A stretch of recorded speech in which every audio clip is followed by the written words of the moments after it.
Hey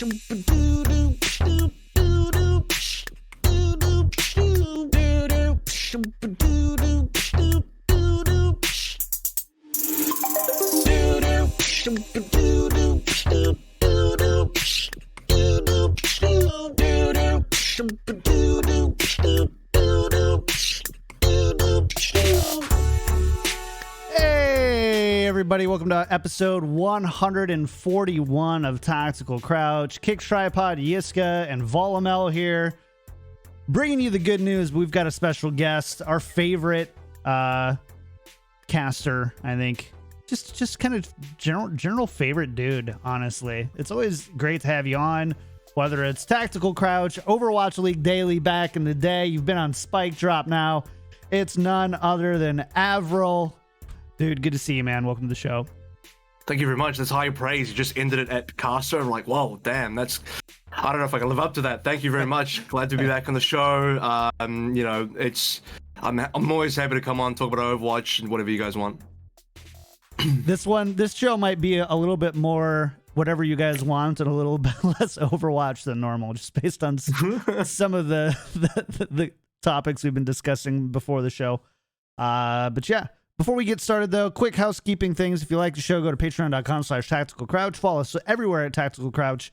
And a big thank you to our Patreon producers, Refined Bean, Ferdino, Pin, Battlecrab, Kuchikopi, Lolshin, Rex, Zane, Audio Compass, Kasha67, Shara, Nathan, Your Misery, Hunter Tane, Fable Steven, Roger B, Owen, Chris R34444, Horbjorn, I listened to this podcast whilst on the toilet and in the shower thinking of Yiska, and Peace Camper. Thank you so much for, yeah. That's really, somebody really took the time to give us money to change their name to that. So, I wish more people would change it. It's hilarious. Yeah, it is. Yeah, it is. I want a Poop Feast 420 meme. There you go. Yeah. There's getting rid of the clean tag in the first 20 seconds. Get them out. Yep, get it out Kids of here. leave. There's the door. That's a window, dude. It's an exit to the house. This man is about to break out this wall. I'd like to see. I'd pay to see that. I'd make that a patron. Joe Buster drywall. Yeah, dude. You would just have to come through and go, oh yeah. It'd be good. Kool-Aid man. It was great. All right. Let's talk about some stuff here. I actually want to go backwards a couple days though, because Yiska, you posted a pretty earth-shattering article. Was it yesterday? Oh, I saw what you did there. It was yesterday, I think so, yeah. Talking a little bit about some of the formats that have been proposed for the upcoming 2021 season. I don't want to butcher it, but I do want to talk about it with you because it's pretty interesting. So as far as I understand the general gist of it, I think there's a few kind of big takeaways there. One was the potential for some contenders teams to play in Overwatch League in the Asia region specifically.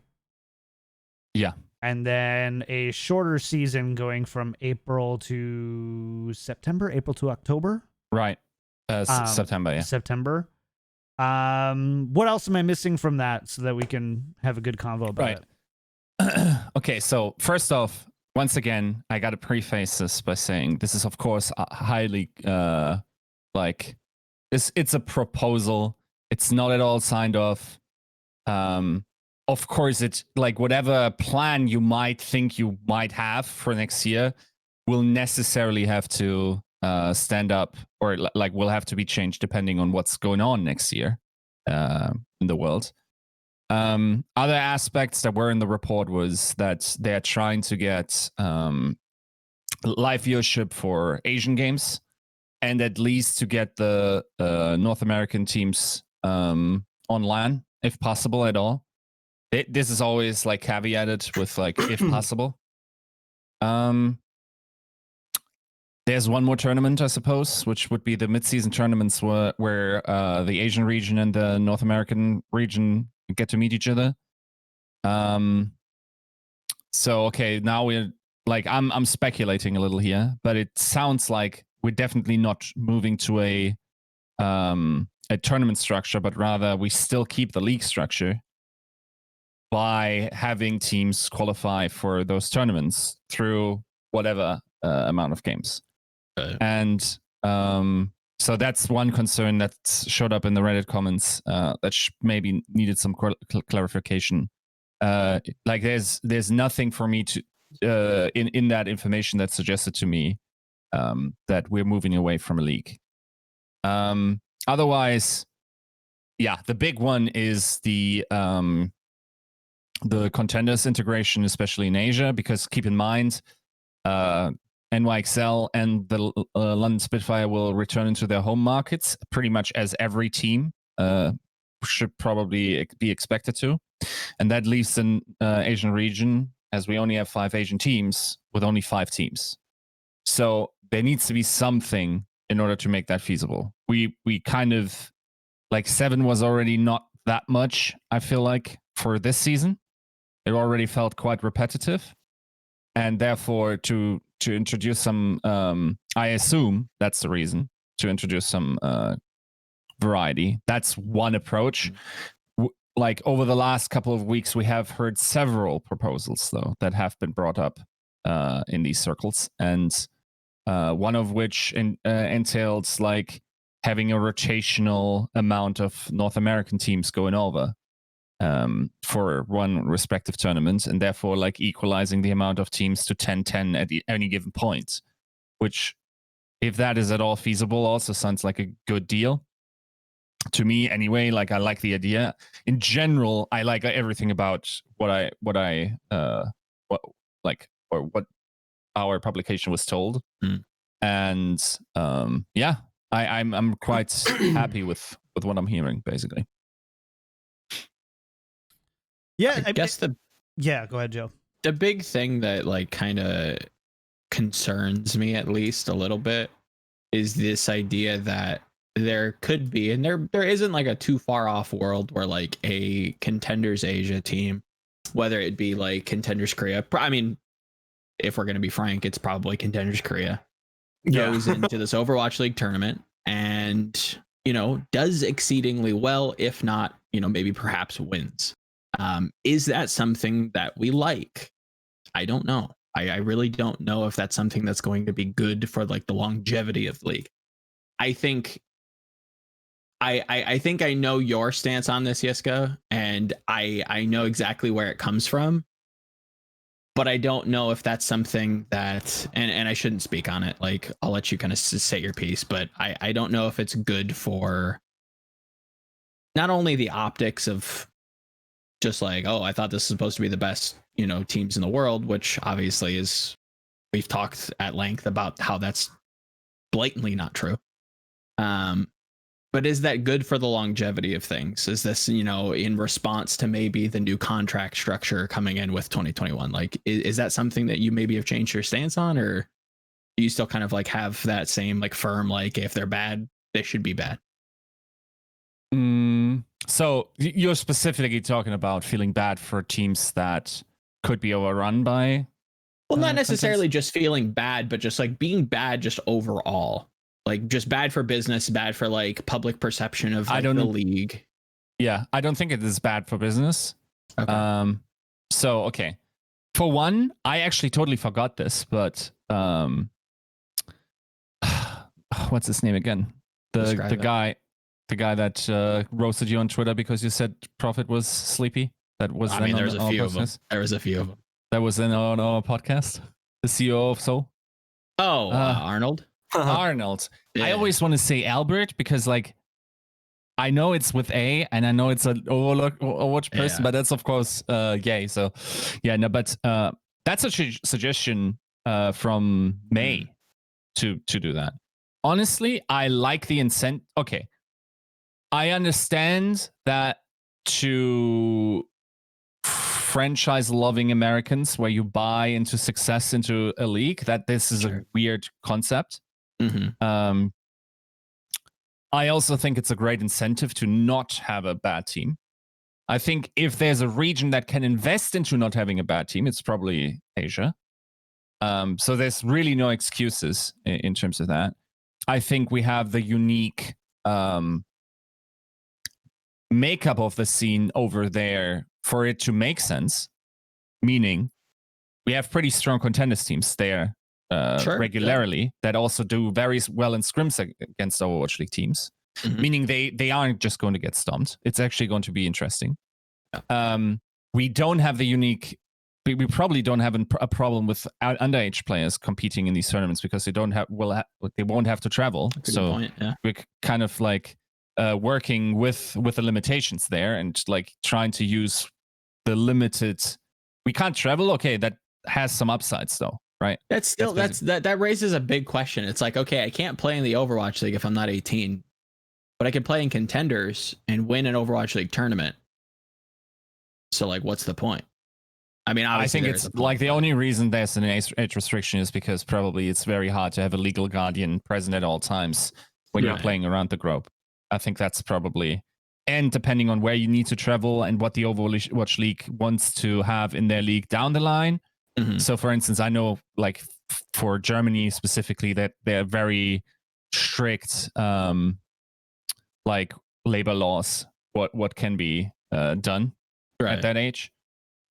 But yeah, like also in terms of broadcasting and everything like that, it's very convoluted, right? 100%. And I get it. Just to finish like the entire point of just saying like, I think it's a great incentive to have teams not slack, and I also think it builds extreme excitement to do that. Sure, yeah. I'm not sure if definitely an upside. If even the teams that get schlooped will necessarily lose, at least on the business side, doing this. Unless they're getting smacked around all the time. The only concern I have is, if, in theory, what happens if a contenders team or multiple contenders teams actually end up doing better than Overwatch League teams, and it's not like a one-time, it's not like a one-off. It ends up being like, how many times they play? Like 3 tournaments, and all 3 tournaments, a number of teams just get smacked around by contenders. That then becomes a bit of an issue to me. So it's like one thing where I think in theory, you're right. It's like it will force the Asian teams to want to build better rosters. But what if they don't? I don't know. Like there's always a world where I think there can be a bit of a negative on the business side if you are consistently losing to contenders teams, and now that's kind of exposed to the public. And my bigger fear is for like, not to downplay them, but what if you've got like a full Chinese team like the Chengdu Hunters, and you're playing against like the #1 Contenders Korea team, which is probably extremely, extremely damn good. Like, let's not beat around the bush about that. Then that could actually be an incredibly hard game, and you may lose to them 3 times in 3 tournaments, and your fans are not going to be happy about that. And to some level, there is this kind of, you will admit, it's like this false narrative of the Overwatch League teams being the best in the world. And like in some cases, when you talk about the Shock, you're talking about the Shanghais and stuff like that, they really are. But then you look at most of the Overwatch League teams, like top level Contenders Korea teams can absolutely hang with them, if not beat them. So just it kind of ruins the illusion, because on one hand it's like guys like us will be like, some of these Overwatch League teams are definitely not the top in the world. But for the regular fans, they never get to, they don't see the evidence of that. But if you something like this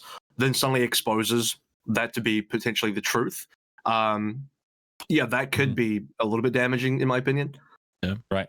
I think, there's several things. Like, for one, with the new contract structure, I think teams also have the ability to they definitely have the leverage to just much more quickly. 100%. Like in this particular instance, for Chengdu, who I agree would probably be the most likely team to be smacked around, I think there's a unique opportunity at least this year to have like a pretty competitive all Chinese team, based on the performances of Chinese contenders in comparison. And I'm really looking forward to an episode with like a China expert. But in general, like, I think, yes, it can be damaging, but what we also might see is a very clear narratives where it's like, okay, this contenders team is smacking this team around. Maybe they need to start recruiting some players from that particular team, or maybe they need to bring a coach in from there. Also, I'm not sure that if upholding that barrier is even valuable. Like, if you can emulate... What barrier? the barrier between contenders, like this psychological barrier between contenders and Overwatch League, Right. where it's like, maybe it's good for the competitive environment to put the mirror in front of some teams and say, okay, there's this guy that pays his players in ramen and bunk beds, sleep time, and he's clapping you on the reg while you're investing a lot. Maybe your system isn't working. Now, of course, it's never this easy because there's also like meta-dependent fluctuations where you can genuinely, like, as a very well-prepared team, let's say not like the shock type, but like, let's say like a mid-tier team, who comes to mind? Like, mid-tier teams were weird this season because, like, if I say that Dallas Fuel is a mid-tier team, that doesn't say much because, like, they had such a variance of performances. Atlanta, maybe? Yeah, Atlanta, yeah. Even though Atlanta probably, okay, let's take Atlanta, right? Maybe slightly above average. Like, I think like the meta dependent variance there is pretty considerable. Where if we continue with hero pools and they luck into bad hero pools in like 2 of the 3 tournaments, it's absolutely possible that the best contenders team. Now, keep in mind, we also don't know how they will be selected. That's always like one of the issues with these, where it's like the selection method of things matter a lot. If I run a hero pool, let's say, for a month, let's say for 2 weeks, right? As we have had it. And then the competitive format switches for the tournaments, where sometimes like it's like we don't have hero pools, but there's a new patch. And then if that contenders team qualified based on these updated, relevant to the tournament selections, that means they're probably one of the best teams in the world playing on this particular patch in this particular type. So the selection, if it was very close to the tournament, would be probably so powerful that they absolutely would, like, even though like in aggregate the contenders team would not be like an average tier team, they could absolutely punch up into the top 5 based on being selected for the particular meta that they're very good in. Now, of course, we know nothing about the selection method. I could not even find out what the wildcard teams are that would be receiving like the definition of wildcard, like who might that be? Yeah. So this is all very, very like, I don't know how it would even work, right? Sure. Like there are valid concerns also about like conflict of interest. Can even an academy team participate in these tournaments, playing against, like, can Team CC play against Shanghai Dragons? Don't know. Because like, and that's the other thing, is because CC would likely be in this. They are the best Chinese team, assuming they remain the best Chinese team. They're gonna be in it, and Shanghai's gonna be in it. So it gets a little weird. 100%. But I don't know. Like, you look at the situation, and it's almost to the point where, honestly, if like politics and like other considerations aside, if you just want to see the best tournament with the best teams play the best games, then this is a great idea. And I think at the end of the day, that sounds really good, but then you can't ignore the other factors. And once you add the factors in, then it's like, you start talking about the conflict of interest, you start talking about, the buy-in stuff and franchise versus non-franchise, and it gets quite muddy.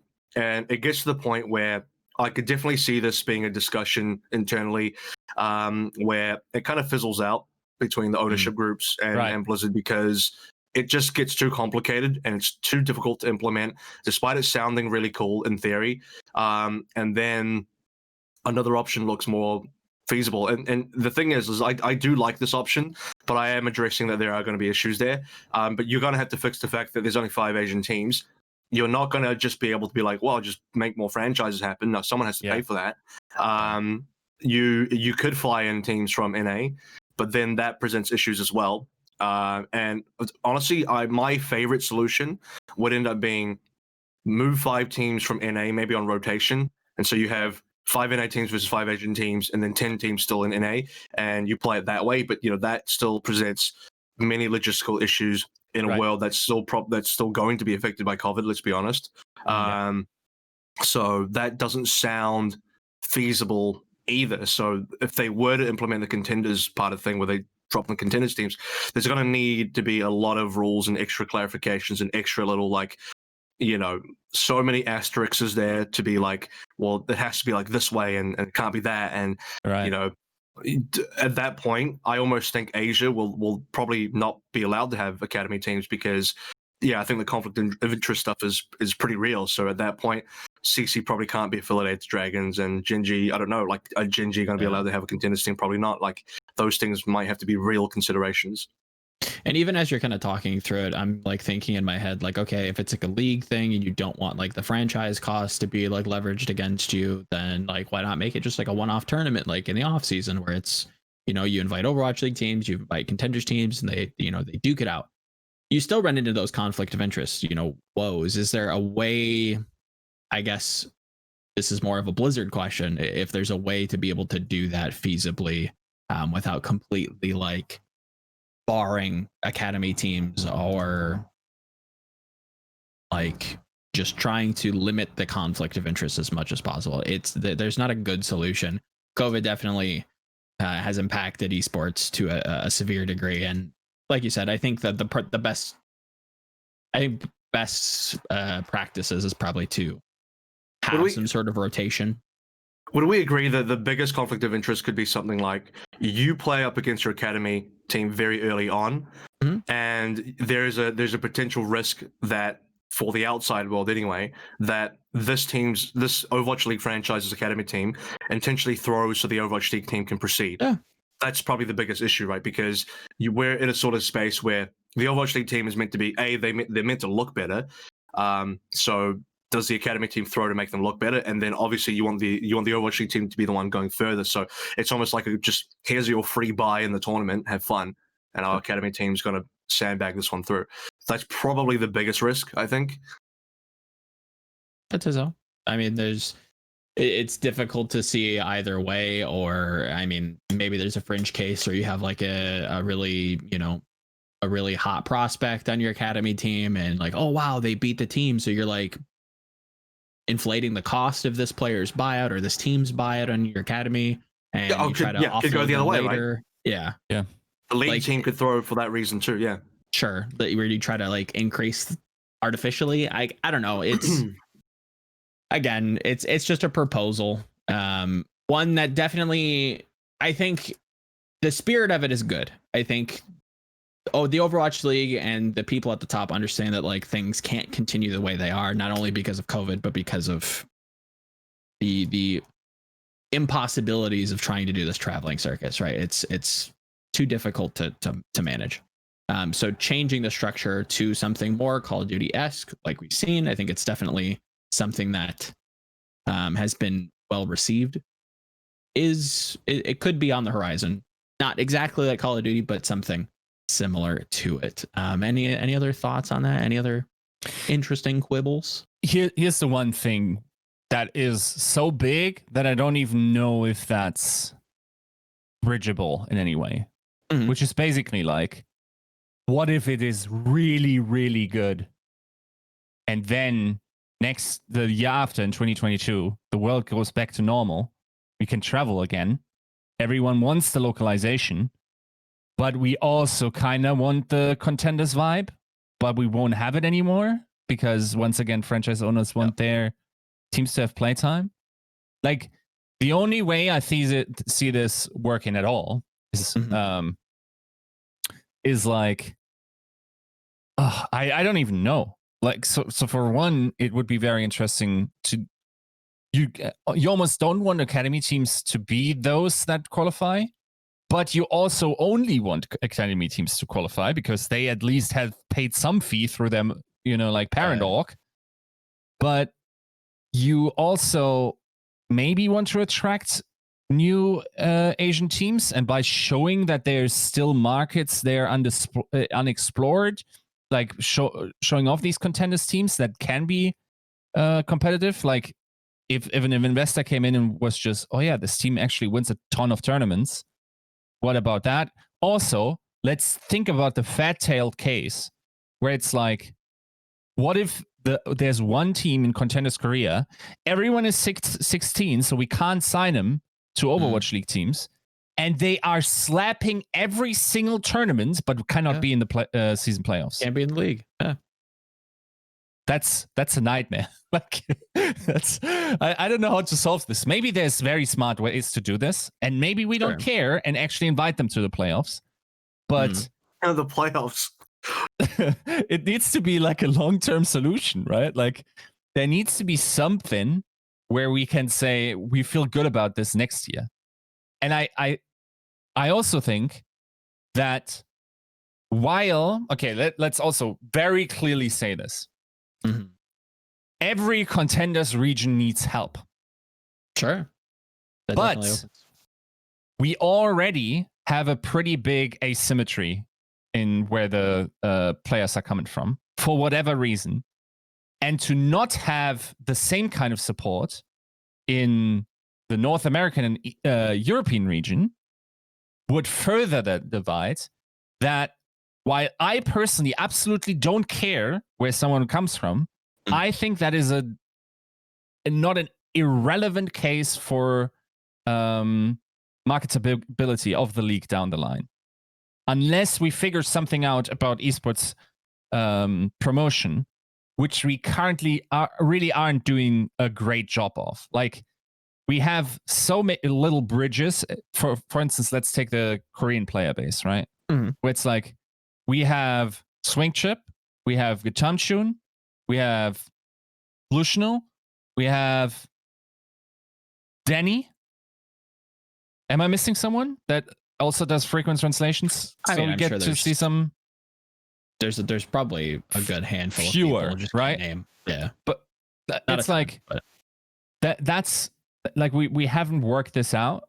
So, I don't know. Like, if that span increases, then we got to figure something else out in general, right? Yeah, 100%. Yeah, but yeah, that's the proposal. Again, to reiterate for the the listeners, this is not set in stone. This is not necessarily going to be coming in 2021. This is just on the table amongst many things, like Yiska said. Which, by the way, is really interesting because this is the kind of thing that stirs up discussion. Because it's just in the proposal phase. There's like a really actually high chance. I'm going to say non-zero chance, but that's maybe understating it. There's a reasonable chance that Blizzard actually sees the discussion and that maybe influences their decision as well. So maybe in some sort of way, indirectly, Yiska, this like the article and then also the following discussion, not just what we're talking about here, but like probably you look at what the fans are saying, maybe influences what actually happens. I mean, it's if nothing, if it's not Blizzard themselves looking at it, it's the teams and being like, oh, actually, maybe the fans are not going to like this. I don't know, something that's. It's not uncommon. Like we have seen, contracts and stuff falling through in the past with Valiant and all that. After stuff has been leaked. So I don't know. I don't know if this changes something internally for the ownership group after some of it being publicized. I'm not too sure. Right. And 100%. Let's keep in mind that it's hard to be part of the relevant discussion for us because it's like, who really needs to dig it is the Asian scene. Right? Like they are the ones that are affected by this more so. I think we kind of proved in season 1 that you can run a fine tournament or league with just 12 teams. So with the 15 that we have theoretically in Europe and North America, like that region won't be hurting, right? And I don't know what's actually happening with the European teams. Like I can tell you the pings to Asia are pretty bad. They're not as bad to the East Coast. So like ping to the East Coast on a really good day can go to like 90 from Germany here. And then usually it's 110, 120, I would say. That maybe was playable. Like some other players played on that for a long time. I'm not sure if it's super good for an entire team. No idea, right? Like Sure. you got to see. But yeah, in general, it's a an interesting idea. Like I just love everything about this because it's so daring, like so exciting in what it could mean, right? Like that's a paradigm breaking suggestion 100%. that probably will be killed, but yeah. What do you guys think about the surrounding things? So of course this one is going to be like a wild card, right? Like if that is actually going to happen. But what do you guys think about the league only happening in April, like starting in April and then going into September allegedly? It's like a shorter. How many months is that? I got to do some math here. It's like 5 months. Yeah, it's a short season. Right. So sounds like we're gonna be really squishing things together a little bit. Like how many games are people playing? Are we still doing like the same number of games, or I don't know? Exactly. It would have to, like, that's what we thought. It's like when you do the math, we only had 21 games this season over the for every team over the regular season time. And if you look at the active play weeks, I think we would probably even reduce more. And for an A, it could mean just everyone plays each other once. I'm not sure how that would work with strength of schedule in terms of qualifying for tournaments. Like that's just what I'm deducing. Maybe we're playing twice the amount, just like because this is a weird one. I've heard from teams that there are too many games and there's too much to prep for. I've also heard from teams that the pressure is on them more because they have, like, the fewer games there are, the more the individual game matters. Yeah. And therefore, if they had more games, then they wouldn't have to stress so much about the one. So, like, it's a weird situation, yeah. What about broadcast hours? I mean, that's just a game, but like, wouldn't teams for marketing, like when you want to be on broadcast more, when you want more games for that reason? Probably. Wouldn't doubt it. But like, if we're playing a similar number of games, is it going to be more like? I mean, in theory, do you have to? Your 5-month season is like what? Every week is 4 days of broadcasts a week. Like you're gonna have to have more broadcasts per week, right? It's not going to just be like a weekend thing or anything like that. You're gonna have to be running stuff all the time, and you're going to be repeating the thing where like it could be twice a day because you could be doing NA and then Asia like 6 hours later, right, in the same day. Right. So it sounds like it could be quite a lot in a short amount of time. What I can tell, so there's a couple of things here. What I can tell you is it's going to be a huge amount of off-season time between now and then. That's like 6 months, right? Between now and April could be as long as 6 months in terms of. I mean, it depends. If we're like, when do we start? April 1st? Then sure, you'll say it's less, but it's roughly 6 months, which is a ton of off-season time. It is also just going to be a lot of time where people are kind of out of work as well, considering like if you're a caster on the Overwatch League and you're only contracted during the Overwatch League time, like you mean this is reasonably public because Uber's already said a lot of this stuff. But like, and unlike the first 2 years where I think they were contracted for the full year, whether they were working on the league or not, this year was like they were contracted specifically for the duration of the league from the start of the season to the end of the season. But if this is the case, like the start of the season, the end of the season, like 5 months. So if you're an Overwatch League caster or you work freelance the production team or you're whoever that is not like working for Blizzard as a full-time employee, you're kind of just working on the Overwatch League, and the Overwatch League only happens 5 months there. Right. I don't know. I don't know if that's going to be like enough for some people. Like that's not really like a year's worth of work anymore. Like you're going to have to do some other stuff when less than half the year is what you're doing for the Overwatch League and more than half the year is going to be something else. Look, we've also talked about this, that a lot of the Overwatch League casters are currently flirting with Riot in a little bit, right? Like Sacha just put out, actually I really enjoyed, but like if you guys at all like Valorant, I really enjoyed the Killjoy analysis video you put out today. But it's very good.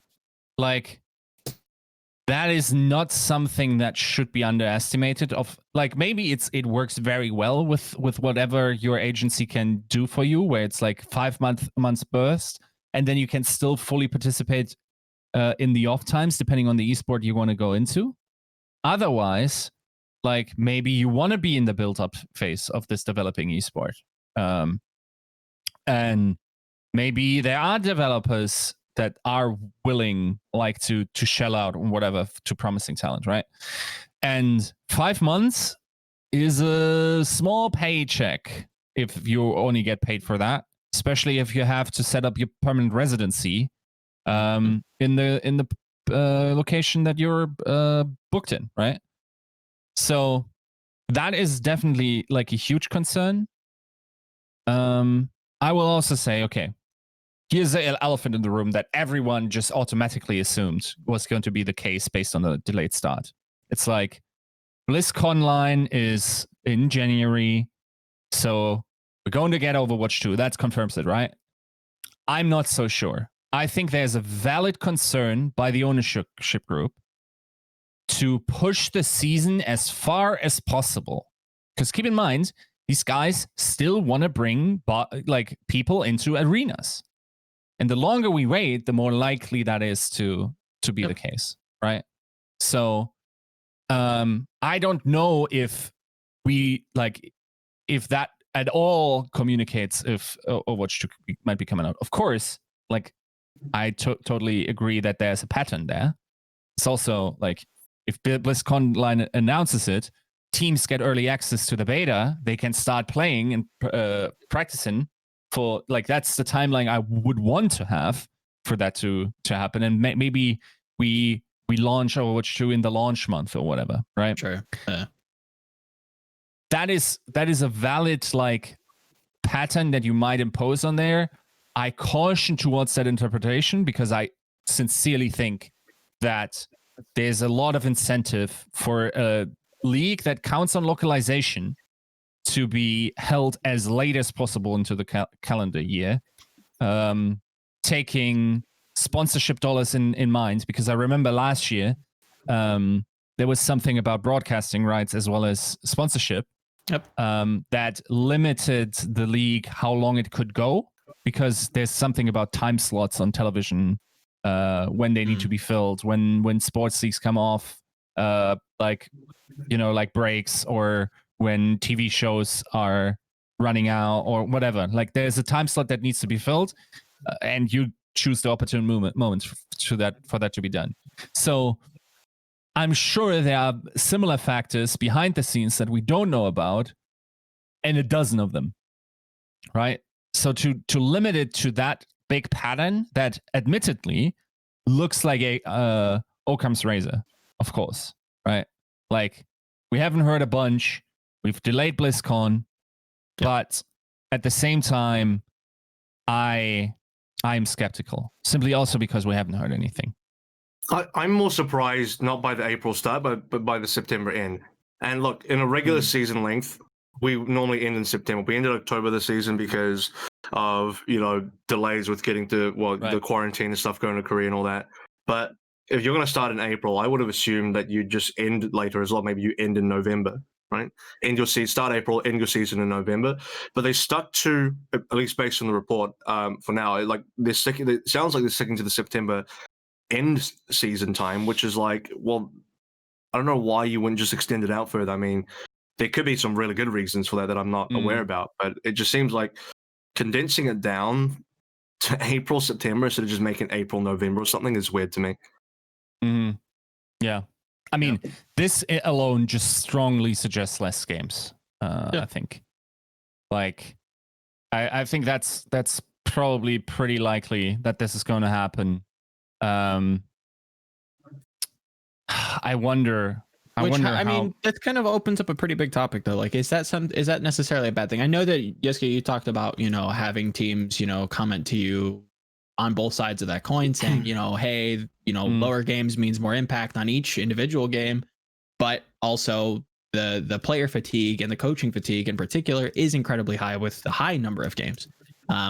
We know this game is prone to burnout. It is one of the highest turnover rates probably in all of esports. Do you both think that a lower number of games in total across the entire season would help to mitigate that?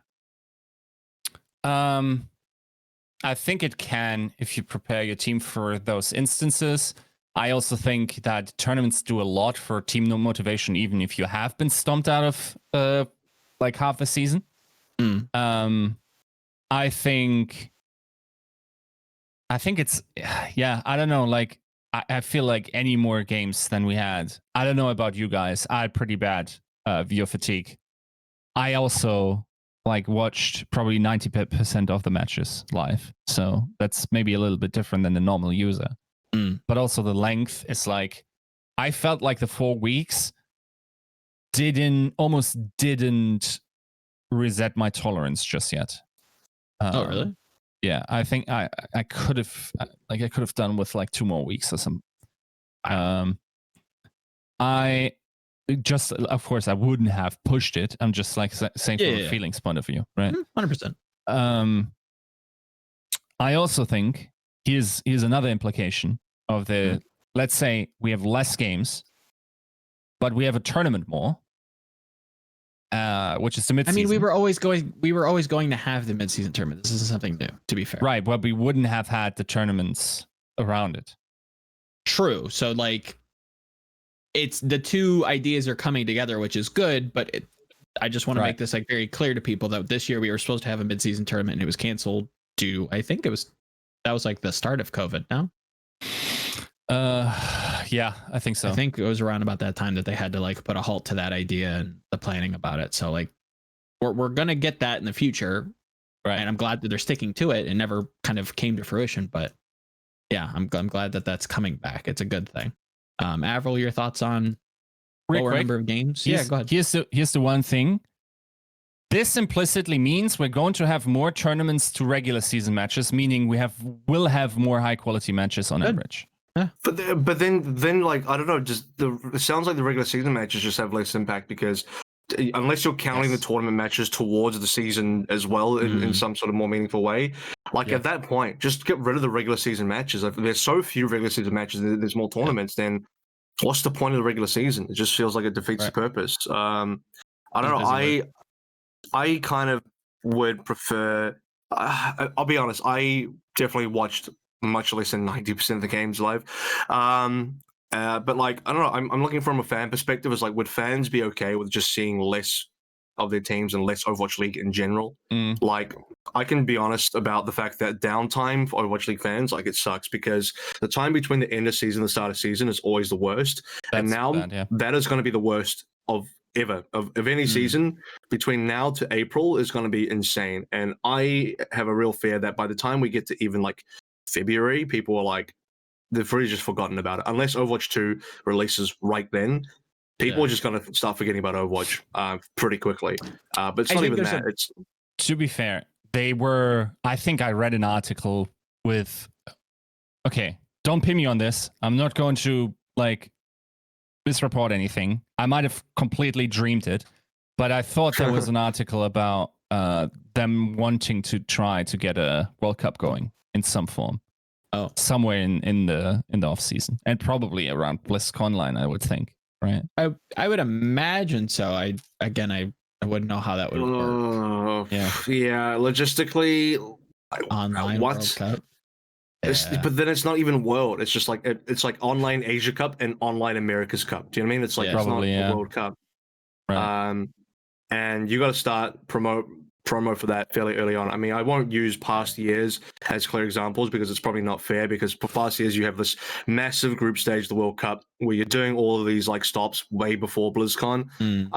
This just sounds like more of, you know, last year's version where no, it's just at BlizzCon and that's it. But I don't know, like the best they could do is an online World Cup, or they could attempt to do like an Asia Cup where you might be able to get a LAN going. Big emphasis on might, you know, in the early months of next year. But I don't know, like, can you really do a World Cup? I think it's definitely, the idea is to do something to kind of bridge that gap so that we don't just have a good 6 months, like you said, you know, of downtime between now and the start of next season. I'd love to see a revitalization of the preseason, bring that back. I think, you know, having the date, it depends on exactly where like the roster deadline kind of like locks and where that meets up with the start of the season. But if ever plan they decide to go forward with. I'd like to see that actually like taken. You're talking about Overwatch League though, right? Overwatch League preseason. Yeah, like an Overwatch League preseason.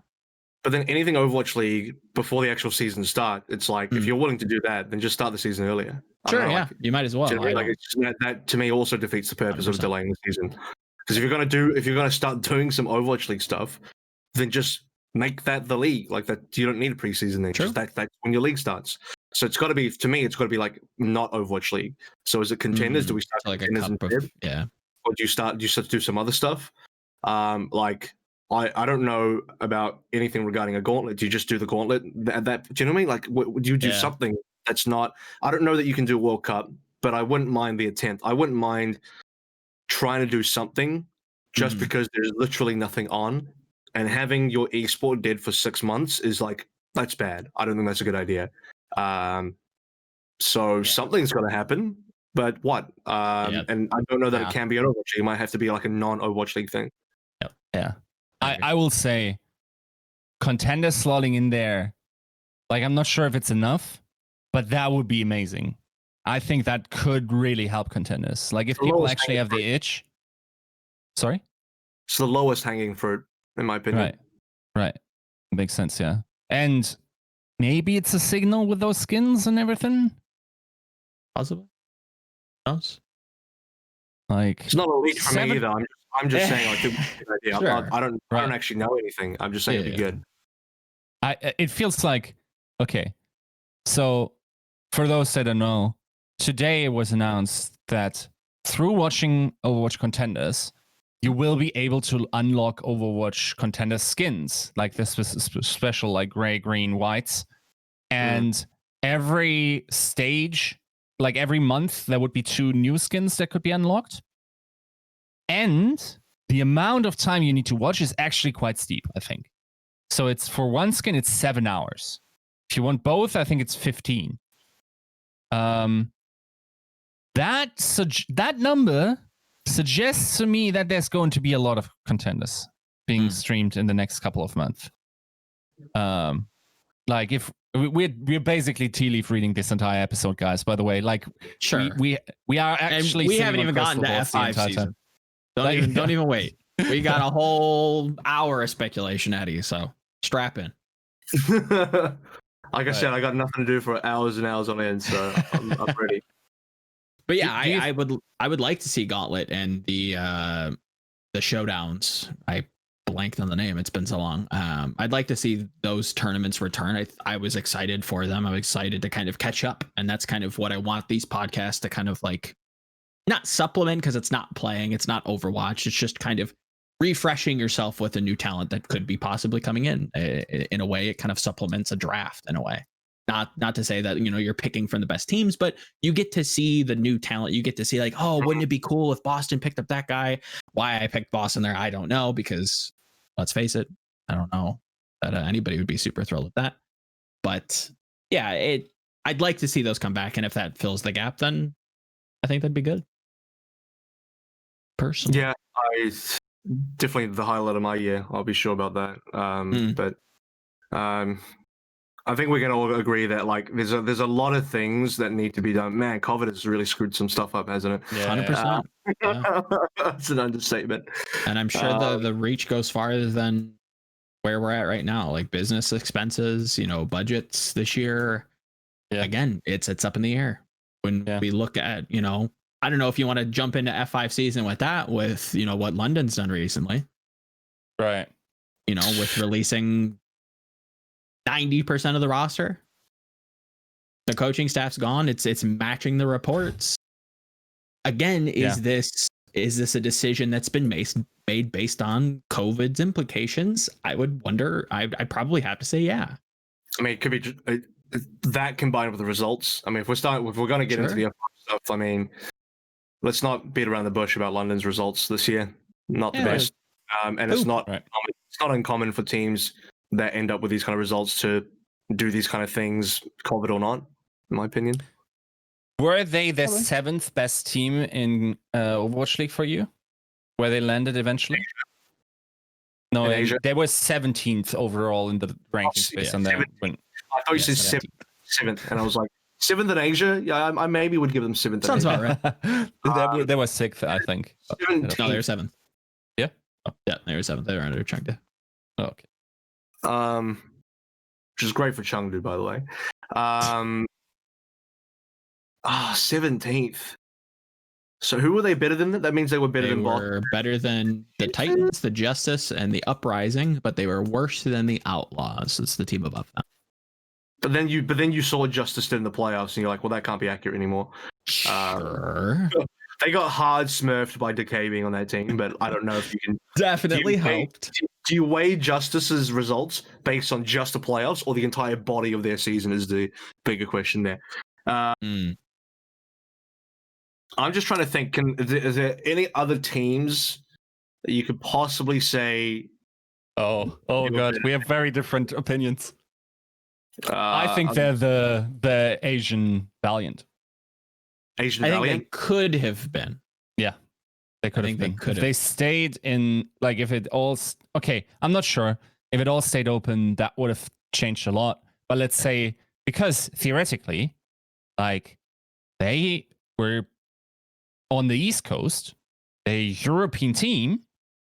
They kind of did the league like a solid one by going over. Also, of course, based on the players, but like they probably wouldn't have to, and probably could have played in that region. Yep. And I don't know if they necessarily would have finished far away from Atlanta and Glads. They would have probably been worse than Valiant. Yep. But I don't think much worse. I think they would have been better than Dallas. I think they beat the Texas teams. Right. Right. I think they probably do so. that. Beat the Texas teams. Beat up on Toronto. Yeah. I wouldn't be surprised. Wouldn't be surprised at all. Like, I think they could be like a strong middle of the pack team. Yeah. If it wasn't for the fact, that the Asian teams are pretty good in general. But I also think like maybe like them being in Asia kind of upgraded them a little bit. Like you can make the argument that they stayed in NA, they wouldn't be as good because their level of practice would be worse, and they'd be foul for the dredgers because they don't get the scrim Contenders Korea teams either. You know, like there's all of that. Right. Koreans at home in Korea and comfortable. Instead, they're stuck in like LA or somewhere in lockdown. Right. You know what I mean? Like You don't know. Yeah. Yeah. There's a lot to say about predictability. The only thing being. The key thing here is, I think the picture we might be trying to paint is what happens if you take London Spitfire, who spent all of that time in Asia, and you flew them to NA for like a playoffs, and then what would happen, right? Because then they get all the benefit of having stayed in Asia, having played in Asia, having improved in Asia, and then they get to come back and beat up the Texas teams. Mm-hmm.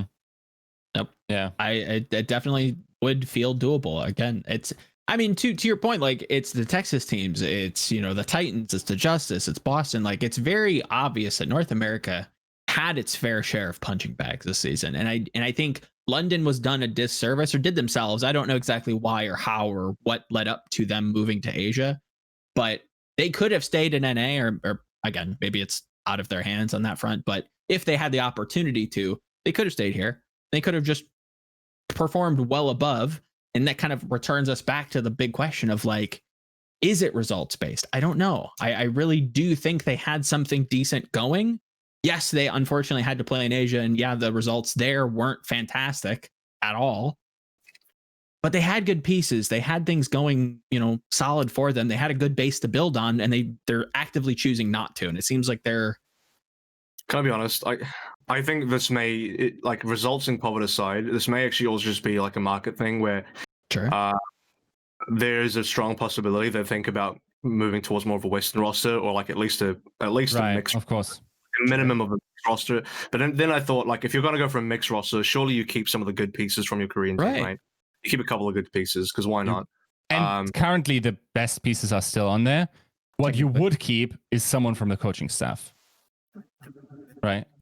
Like you, unless internally where they have more of you felt the coaching staff actually weren't ideal, right? So maybe something internally there was like that we don't know. Like maybe there was some issues with coaching staff. Mm-hmm. So one thing, and it feels like almost like a Mandela effect at this point, is London did play 5 homestand games at the start of the season. And they started out losing to the New York Excelsior and the Paris Eternal. Fair. Fair. And then they map 5 won against the Justice, the Outlaws, not the finest teams to win, but also against the Mayhem. Yep. So, like, their score, at least against Eastern teams, and keep in mind, it's very different. I remember, like, Babel being a young god on the May. So, yeah. That would probably, like, the meta would have probably switched around a little bit. But I will also say, in my mind, this was always a roster that was going to become better across the season, simply because, like, it was so many rookies and it was a very good coaching staff that down the line could have upgraded in terms of cohesion and everything. Because keep in mind, like, these players didn't have pre-existing synergy or anything. We're also pretty late to the party with everything. So I think this, like, I was excited by this team, and they also had exciting, like, sometimes exciting results in the Asian region, like bringing Shanghai to Game 5. What do you mean by excited? Where did your excitement come in? Because I very vividly remember you coming into the preseason like, dude, London's getting slapped. Like, they suck. They're getting bodied in Asia. Like, this team blows. So when did that excitement really hit? I think, like, I remember basically rehashing the sentence that this was a team that was going to gain. Sure, the season, and because I put a lot of stock in Pavane. Sure. But, like, it's hard. Like, they were definitely crushed 3-0 quite a lot of time. They were also a team that brought Shanghai to Game 5 twice. Like, I don't know. It's hard to say, and it's also like if you're getting beaten and you're on a streak of getting beaten, it's pretty rough, right? To come back, yeah, it's tough to bring that shit back. Yeah, it's not easy, but yeah, the world is London's oyster, I guess, and that's not the only team this week to be, F5ing their roster. Not only our Twitter feeds, but the Houston Outlaws is oof. Oh boy. Yeah, go ahead. London went on an 11-game loss streak after beating Hangzhou. They lost 11 times in a row. That's including Summer Showdown Cup and the actual, obviously, playoffs game. Of those 11 games, they had a 0-3 result 5 times in a row. 5 in a row, 0-3. Yeah, that was brutal. In August, basically. From July to September, they lost every single game, and during August, there were 5 0-3s there. I will say one of those, like 3 of those losses is one weekend where they had to play Friday against Seoul, Saturday against Shanghai, and then once again against Seoul on Sunday. I casted the 0-3 Shanghai game for the Spitfire, and I also did the Chengdu game. I felt bad. That was fun, right? I felt bad in that game because, like, they have their fans there live, and I was like, oh my god, I wish this game could be better for their fans. That's the thing as well, because I did like kind of start to really buy into that team a little bit because of stuff I was doing with the Spitfire. But yeah, I felt bad about the results. Anyway, that's all I wanted to close out. Right. Oh yeah, that's a fantastic point. Like, again, there's probably a lot of factors on why London had to, or is choosing to rather part way with the team. Is it COVID? Is it performance? Is it marketing? Maybe trying to play more to their market? Who knows? We will soon see, hopefully in the coming months, on what majority of these teams are end up doing. Because again, London's not the only team that's just flipping the script. Houston's out. Let's see, Linkser, Muma, Blaze's out, Dream's out. Like, it's just, the house is empty at this point. But to be fair, I did see a clip of Linkser saying on stream that they aren't getting rid of everybody. And to everybody who is, going through the stages of grief, yes, their opportunity is there for the Houston Outlaws and for any of these teams, rather, to go and look at re-signing the player. But if we look at how things went last season, the success rate of that actually happening is slim to none. So I think it's probably safe to say that if you're off the team, or if your favorite player's off this team, pour one out. It's probably they're not gonna be re-signed. So any thoughts on Houston first with Linkser, Muma, Blaze, Dream, Jexa? Anybody else I'm missing? Just an absolute pruning of the Houston roster? Do you think it's warranted? Do you like the picks that they chose to get rid of? Where do we honestly, LhCloudy could probably find a bit of home, personally. Sure. I think LhCloudy might be able to find a bit of home anyway. But Interesting. maybe, I mean, do you think he was one of the better? I had on minds when I thought, okay, who's going to find it better? No? Or would you say LhCloudy was one of the better players on that team anyway? Like, I don't know. He turned into one, yeah. Yeah, so he's probably one of the dudes that him being let go from the roster is like, I don't know, maybe going to free agency is not bad for him. But this is the kind of roster where you look at and you start thinking, this feels a little bit more potentially results based. I think this roster has been struggling for a while either. Like, this is the end of the original Houston era that we know. I mean, you already started losing pieces like Jake and stuff. Like, he was kind of the face of the team for a long time. You lost Raucus to Valorant as well. So you started losing quite a few bits and pieces of that OG Outlaws roster, but now you've definitely lost it. That OG roster is gone outside of Boink. Did Boink sign originally? So he's the only one left. Yeah, he's probably the last one. And not to completely derail you, but coming in quick, we heard that Junkbuck left the Shock not only hours ago, which was definitely on the notes. We were going to get to it, so we might as well now, because he's the co-head coach announced on Watch or Checkpoint XP, I believe. Is that a report, or this is an announcement from? I believe they're partnered with the Houston franchise that Junkbuck will be joining the Houston Outlaws as a co-head coach along with Harsha. When did that get released? Is that like right now? Just now. Dude, you got the juice. This is chat. For you, dude. This is chat.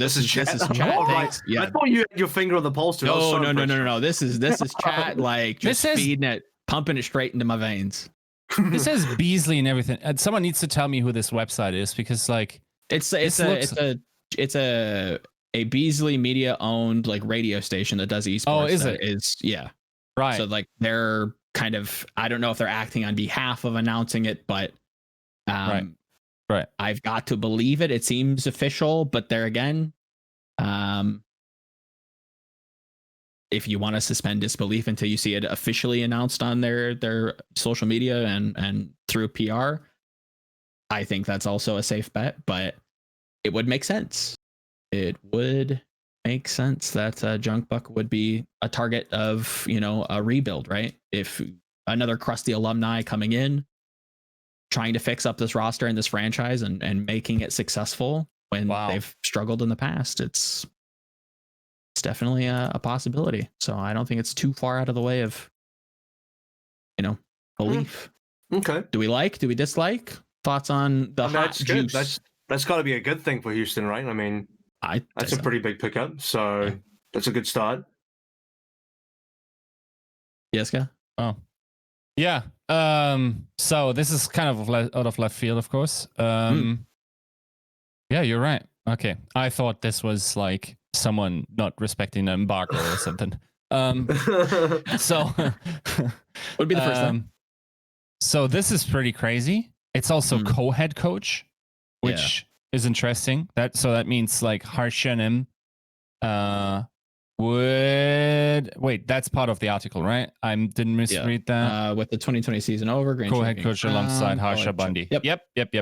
Okay, very good. Yeah, that's an interesting one. So I think Junkbuck is very smart about the game.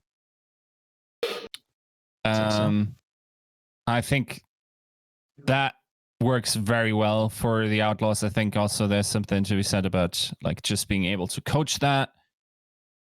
It is interesting that they decided to co-head coach this. Yeah, is this one of those title things where it's like Harsha's acting more as a GM rather than a head coach, or just as a leadership personality in some regard, right? 100%. Like, yeah. Okay, this is interesting. Yeah. Okay. I mean, nice, but yeah, I gotta give this a good think. What the implications are here. I also like you gotta assume that all those decisions that have been made were made with Junkbuck at the wheel then. Right. and some of the non-renewals. Okay, Dante said his contract ran out. We could look up on the free agency. I think there's some. Didn't we like last year have like the free agency thing that said how much longer people would have their contract? I'm pretty sure Dante's ran out. I think Jax's was not picked up, which is interesting. Yeah, that's surprising to me. That was the one that really shocked me. It's somebody that looked to have like a fantastic season on a pretty mediocre team.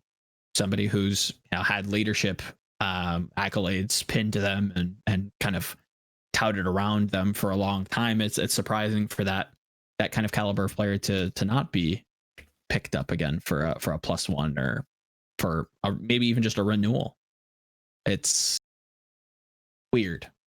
Again, I'm interested to see what Junkbuck's Outlaws look like. I have to assume that it's going to be for the better, but I think this is where the work really starts. Like, you've got a tested and proven piece at the front office, but what else?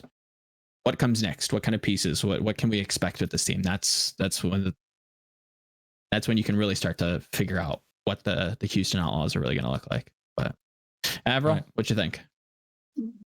I mean, this is I think a positive sign for Houston. And it also seems to me like just my intuition tells me that Junkbuck obviously got headhunted.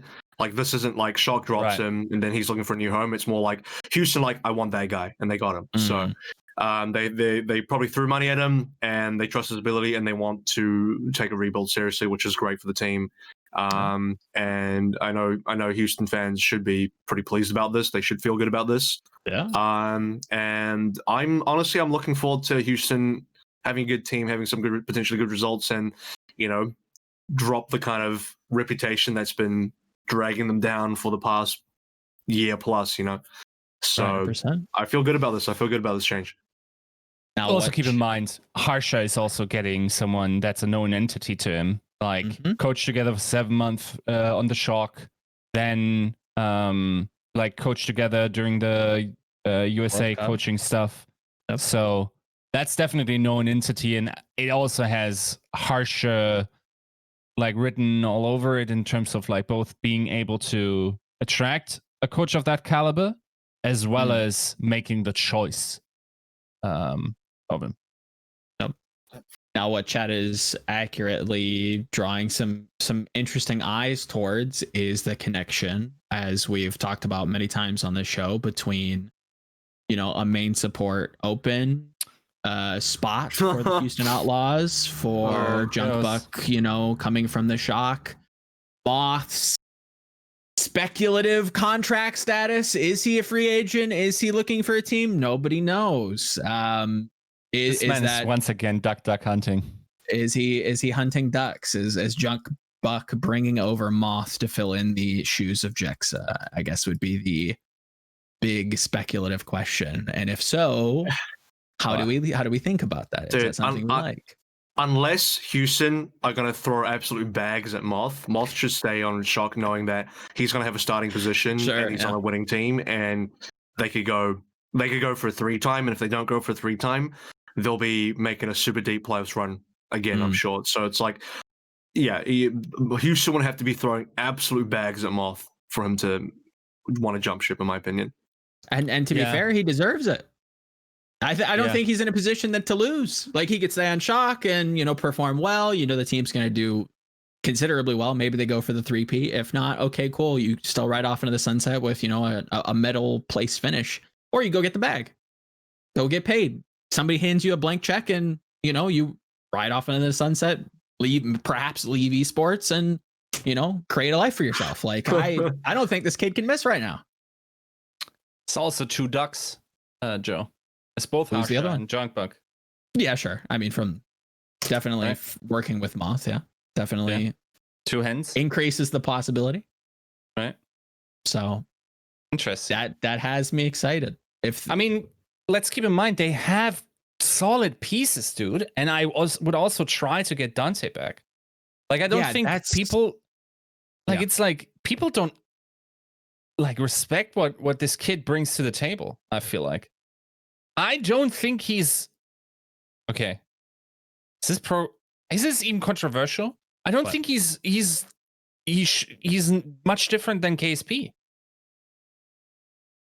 I think I understand what you're saying. I think the caliber of player is the same. Right. I think they're different players, obviously. Right.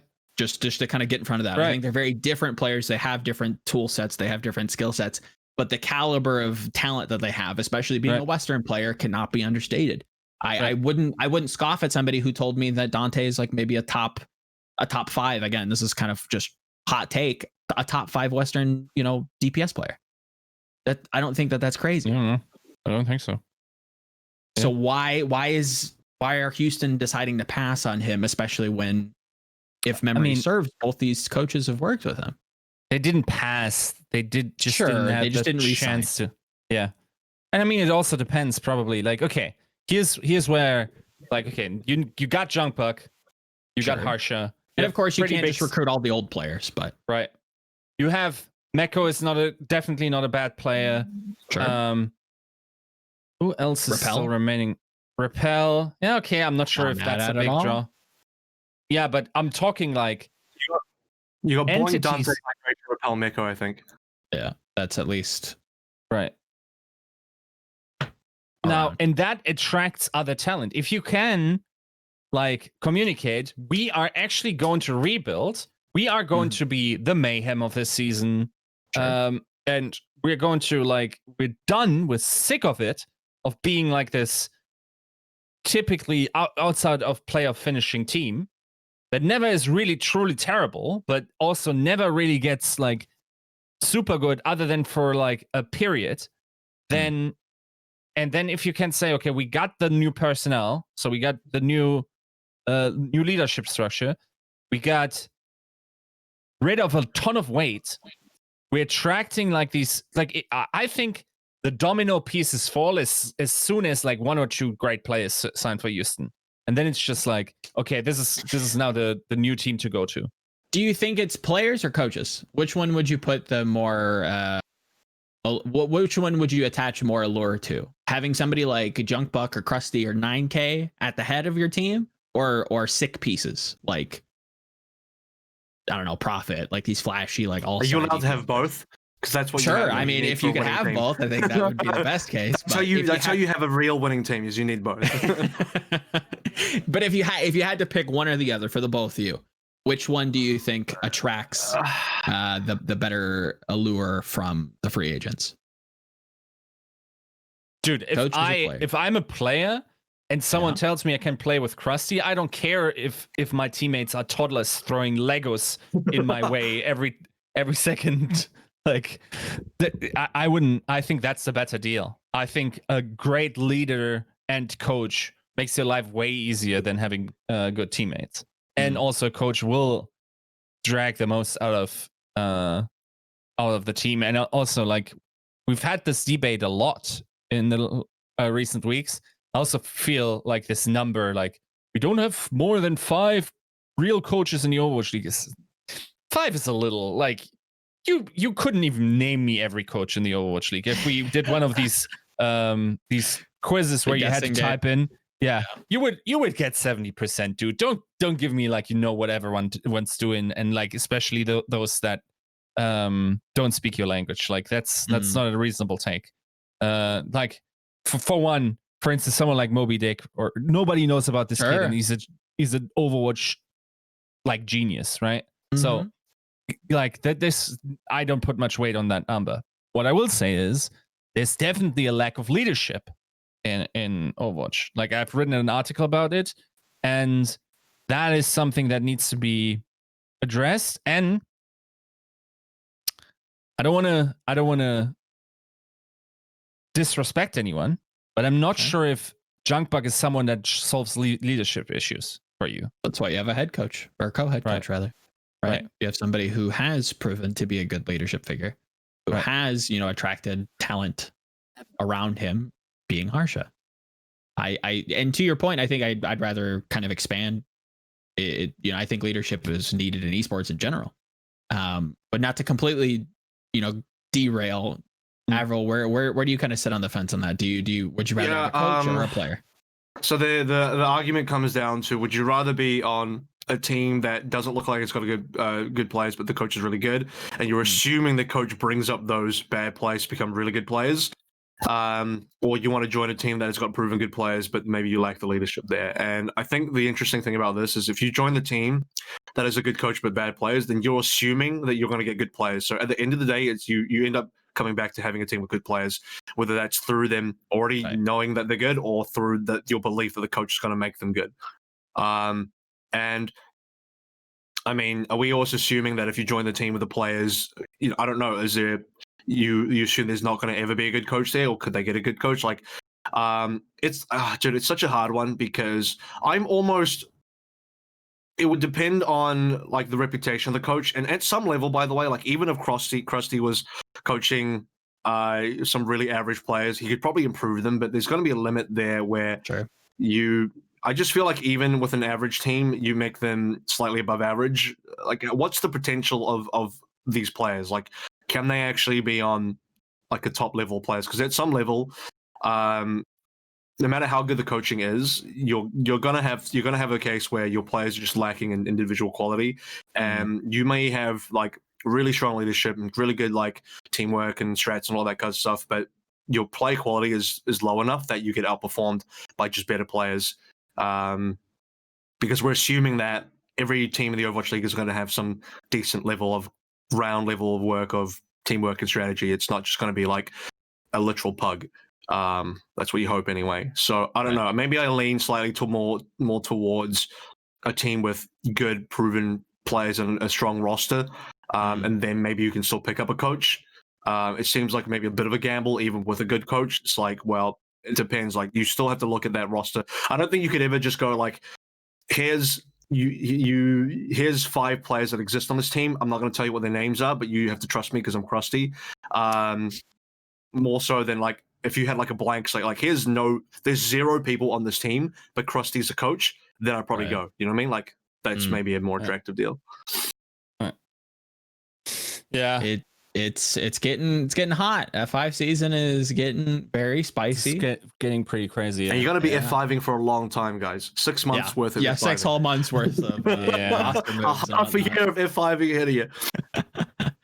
Now, this is, Houston was not the only team to do quite a bit of trimming, but I don't know that we'll have too much to talk about with the Florida Mayhem parting ways with Karian, Byram, and Chris. Any kind of Is Kookie still there? He's still there, right? I believe so. At least from last I checked. Last I F5'd, Kookie's still head coach. So and to be fair, Twitter is currently down overall in the US, so it might have been let go. Who knows? We wouldn't find out.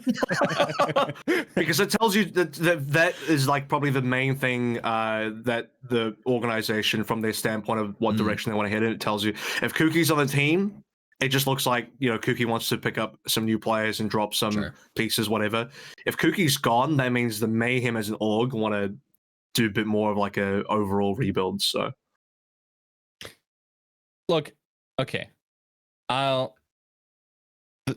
big one is Sayaplayer, and from what I'm hearing, this kid is also absolutely cracked. Does that surprise you though? No. Does that shock you that this kid's cracked at the aim game? No. It makes a lot of sense. It makes a whole lot of sense. But what's weird? What team is he playing on? A Western team. T1. Sure. T1 has a Korean team and a Western team. Nah, it's going. He's playing the Western team. Are you sure? The Western team. I'm pretty sure he's playing on the Western team. I'm pretty sure he's playing the Western team. I agree with Joe here. He's on the Western team. I'm pretty sure. Spider, as we should get used to calling him, is playing for T1 NA. I'm pretty sure. I'm pretty sure as well. What? Which to me is like wild, but all signs point to NA. Don't do him like that, bro. So the source for chat asking, I believe one of the CEOs had said this is our 5th, and that for me points them towards NA because they had just announced a former CSGO player as their 4th.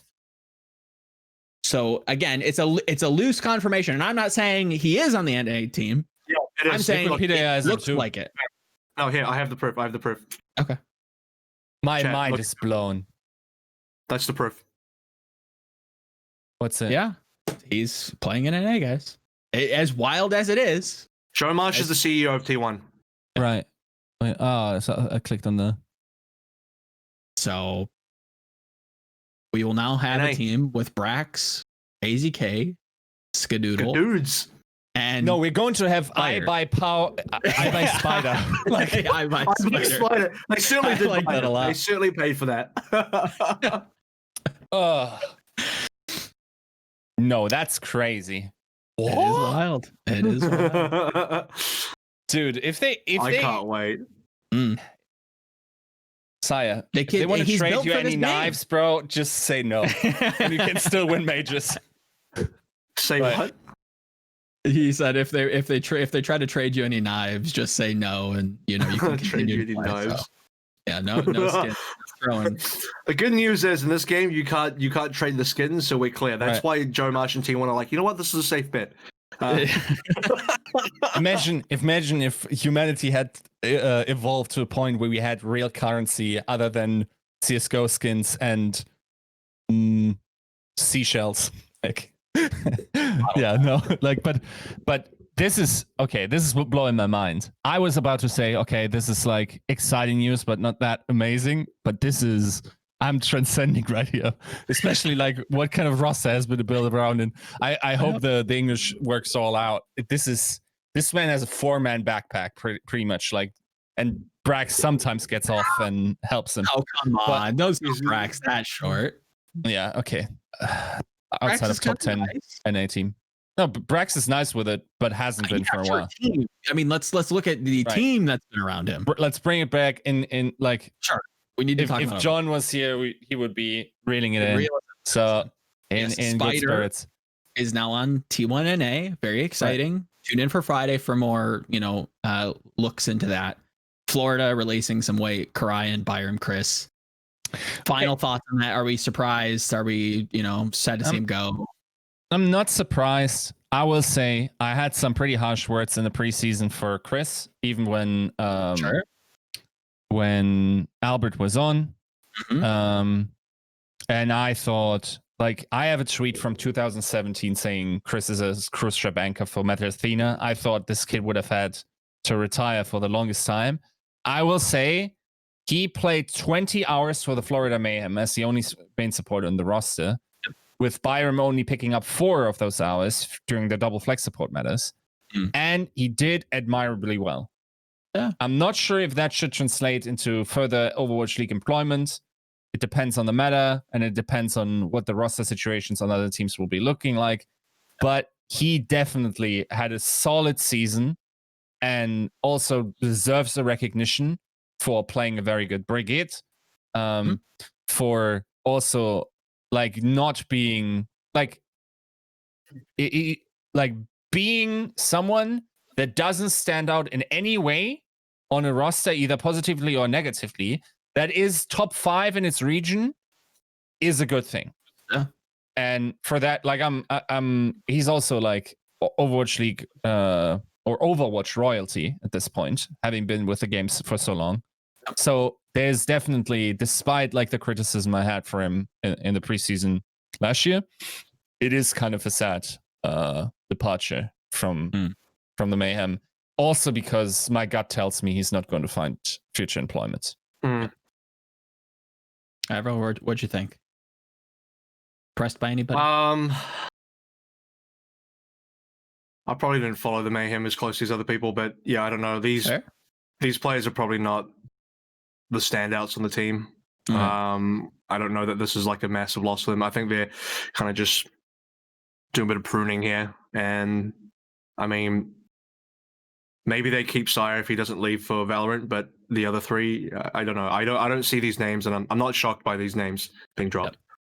Yeah, I think that's the big takeaway. I will say that I think Chris did definitely surprise me, not in a overly positive way, but at least he was, he grew to be serviceable as a very noticeable weak point going into this season. And to his point, he did kind of, shore up those weaknesses and wasn't a complete liability for the Mayhem. Byram also had a quite few good performances to kind of toss around, and he's found his way onto teams in the past, so he must, have something to him. So maybe he lands on his feet.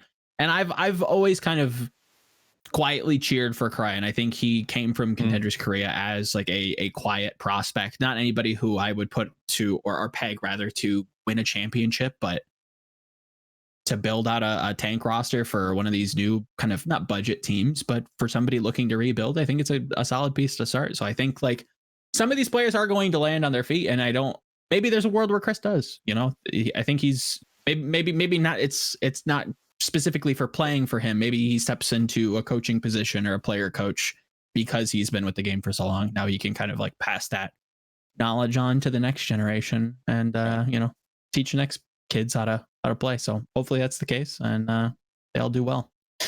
But moving on, we have Boombox and LhCloudy both looking for teams now, with LhCloudy having some choice words to say about the Gladiators coaching staff going into the playoffs, which I thought was interesting. Thoughts, questions, concerns on Boombox and LhCloudy in the offseason? Do they need Boombox now that they have Alarm? Probably not. That's the number one thing that comes to mind for me is like Alarm just kind of straight kicks them out of the team, like Boombox is a permanent bench fighter for Alarm. I mean, what do you do? What do you do when you have Alarm on your team and your Boombox? Hope for a double support, flex support matters pretty much. But even with that, like maybe it's rose tinted glasses, maybe it's just the absence of seeing Boombox on the field as of late, but the flex support talent pool is so deep that it's like, okay, we could have Boombox, or if I'm Philly and I'm willing to send people blank checks, I could have Yunbong. No offense, Boombox, but Yunbong's kind of sick. Do you know where Boombox should go? He should go to the London rebuild. I don't hate it. That's the one. That's the one slot where I see him. I do not see much. Unless there's another team that's just doing a budget build. And he could be the face of the team. He's from the UK. Yep. Look, a London rebuild could look like steal fusions, take Boombox, and go from there. I don't know. Like that could be a road that they go starts down. On a good foot. I like it. Plug in some decent. Yiska doesn't like it. You gotta look at what you're given. I can't be signing Mag, bud. You can't just run try to beat the Boston Uprising next season, though. I think you definitely could with that. I don't think so. I think teams. Also, Boston would sell. If Boston gets an offer for a play, they sell. I'm like 90% sure. But I don't know that London has the money to be able to buy fusions out for. How expensive could fusions be? Nah. Okay. I don't know. Here's the thing, right? I'll give you 3 names that are currently maybe relevant. The one player we don't know. And you got 3 seconds to decide, and you give me the one name that you want to see on the London Spitfire if you were the GM, right? They have very similar players. Okay? Okay. Yeah. The names are Fusion, LhCloudy, and Numlocked. Oh, 3, I want Numlocked. 2, 1. LhCloudy? I don't know. Right. Neither of us said fusions, to be fair. What if fusions just kind of like, I don't know, he's just in the Boston spin cycle and everyone just can't perform that team unless you're Myeongbong and you're literally a god anyway. Like, what if that team just makes you bad? I don't know, like, it makes you look bad, even. Like, what if you get out of that team and you could be much better? Like, I think, what if your fusions, you get out of Boston and suddenly you're a much better player surrounded by a better team or better everything? Like, I don't know, like, I think that's a real case. Sure. And there's also 100%. The pre-existing connection to British Hurricane, of course, with fusions. I don't hate either 3 of those main takes, to be fair, but I think Numlocked has... I think it would probably go Numlocked, Fusions, LhCloudy for me. Really? Order. My gut feeling tells me you're Cloudy really big first, on Numlocked. And I like Numlocked a lot. But to me, the only one that had elite performances this year was Cloudy. Sure. I'd agree. And he didn't play much, but like... I don't think this team's looking for elite performers. I think they need like a I think they need like relative familiarity, and I think both of those other players give that to this team. And I'll also fire one off for you. Maybe this is my national bias, but I might say Hardy over all of these three. I think for where they're positioned, I think it's a decent enough. And again, like we have to look at London with exactly what they're, proposing. If they are going to be tightening things for the Overwatch League and they don't have all the money in the world to spend, you have to judge them with what they have to spend. Yeah. Hardy's free and is young, hungry, probably signable on a minimum. Sure. Pick up all of Hurricanes on 50k each. I genuinely wonder how that would go. And it's not like a bad wonder. Like, I don't think they'd be last. They're probably not. They're not shooting for titles. They're not, going for rings or getting bags. They might, flip a player or two, but definitely not getting bags. No bag getting. It's a rebuild season. You have to look at 2022. They share between 6 or 7 people. Yeah, it's. I feel for him, and maybe that's the case. Maybe that's with. But you get to be in the league. You get to be a full-on pro, and you get to play for 5 months.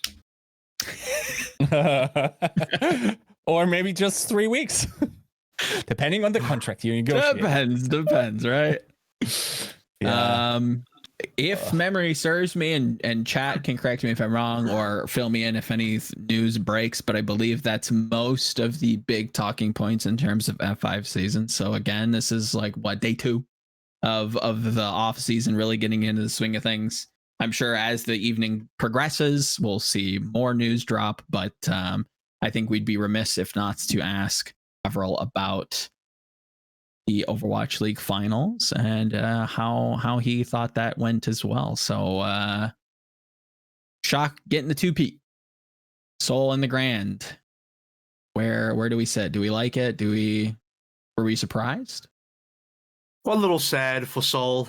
I mean, I'm happy for Seoul as well because they made it to a final, but Seoul, this is the closest they've ever come to realizing the dynasty, which is their namesake.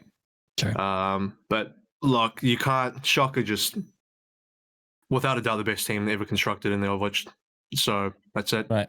You can't beat that. You can't. It's too good. How did you see it coming into this, though? Did you kind of like expect Shock to be as good as they kind of showed? Did you kind of think Shanghai? I think Shanghai was definitely like a community favorite pick to kind of win the entire thing and maybe not even be that close. I don't know if the meta ended up being good for Shanghai. Like, I think Shanghai kind of rode off the back of like Fearless on the Fearless not on a Wrecking Ball or a Hog, and then you end up having Stand 1 playing. It's just like, oh, this feels like a downgrade. Even though Stand 1 might be the better Hog, like having a Hog meta is not great for them. And then they also rode off the back of Lip Sombra a lot. Lip Flitter combo. And nothing against DM. DM's a great player, and you need someone like DM to face up against Arns. But if you end up in a sniper meta and you go up against Arns, it's never fun, even if you have DM. And then you have this like crazy striker performance on a Hanzo. I didn't even realize his Hanzo was that good. And I think at the end of the day, it's not a huge surprise to see how Shanghai didn't end up making it. I also think not having Lee Jae-gon on a Lucio downgraded their team. Like, I think you really want, like, by far, Lee Jae-gon's best hero is Lucio.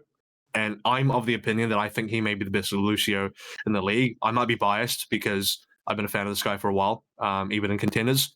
But yeah, so him on a Mercy just doesn't feel as good. So Shanghai, this meta, in terms of the hero pools and what their players are playing, it just feels like a bit of a downgrade. And I think Shock, I don't know, they everything seemed to click for them. Arns on Widow, like that's you've landed on the perfect meta for you. And then Super ended up being a surprisingly good Hog. Like, I didn't realize Super was going to be that good at Hog.